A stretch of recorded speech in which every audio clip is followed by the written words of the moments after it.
வணக்கம். ஸ்ரீ நம.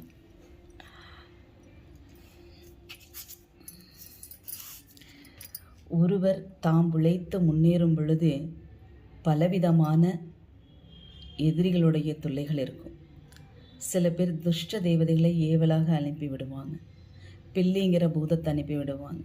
செய்வனை செய்து அனுப்பி விடுவாங்க. ஏன் தெரிஞ்சே தெரியாமையே வீட்டில் கொண்டு வந்து போட்டு போகிறவங்களே இருப்பாங்க. அந்த மாதிரி ஒரு பயம். நல்லா போயிட்டுருந்தது என்னுடைய தொழில், என்னுடைய வியாபாரம். திடீர்னு முடங்கி போயிடுச்சு. என்னன்னே தெரியல. என்னால் அதிலேருந்து மீண்டு வரவே முடியலை. அப்படி நினச்சி வருத்தப்படாதவங்க யாராவது இருக்க முடியுமா? எத்தனையோ பேர் இருக்காங்க. இது எளிமையான முறை. இது யார் வேணாலும் பயன்படுத்தலாம். இதை நீங்கள் உங்கள் வீட்டிலேயே முழு நம்பிக்கையோடு நீங்கள் இதை செஞ்சுட்டு வாங்க. நான் இந்த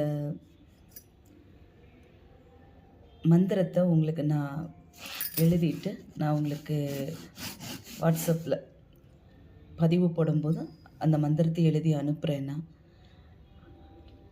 அதை என்ன பண்ணணும் அப்படின்னா, உங்கள் வீட்டில் ஒரு தட்டு இருக்கும். அந்த தட்டில் எடுத்துகிட்டு சுத்தமான தட்டாக இருக்கணும். அசைவம் சம்மந்தப்பட்டது அதில் புழங்கி இருக்கக்கூடாது. முதல் காரணம் அதுதான். அதை எடுத்துட்டு ஒரு 100 கிராம் விபூதி புதுசாக கடையிலிருந்து வாங்கிட்டு வந்து அந்த தட்டில் போட்டுட்டு நல்லா பரப்பிடுங்க. அதை நல்லா பரப்பிட்டு இந்த விரல், மோதிர விரல்னு சொல்லக்கூடிய இந்த மோதிர விரலில்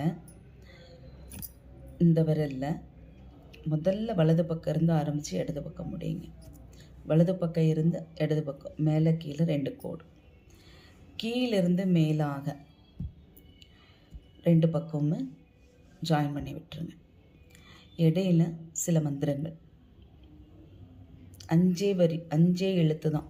அற்புதமான தெய்வீகமான மந்திரம், எளிமையான முறை. இந்த மந்திரத்தை நீங்கள் தினமும் 108 தடவை சொல்லிட்டு வாங்க. 108ங்கிறது ரொம்ப சக்தி வாய்ந்த மந்திரங்க, எழுத்து. நியூமராலஜி பிரகாரம் சொல்லணும்னா 108 அப்படிங்கிறது ஒரு சக்தி வாய்ந்த நம்பர். வழிவிடு வழிவிடு வழிவிடு அப்படிங்கிற மாதிரி இருக்கக்கூடிய தடைகளையெல்லாம் உடைத்து முன்னேறி செல்லக்கூடிய ஒரு பவர் அந்த 108க்கு இருக்குது. அதனால் அந்த 108 நம்பர் வரிசையில் நீங்கள் ஸ்படிகத்தில், ருத்ராட்சத்தில் கண்டிப்பாக பண்ணுங்கள். ஆனால் கருங்காலியில் வேண்டாம்.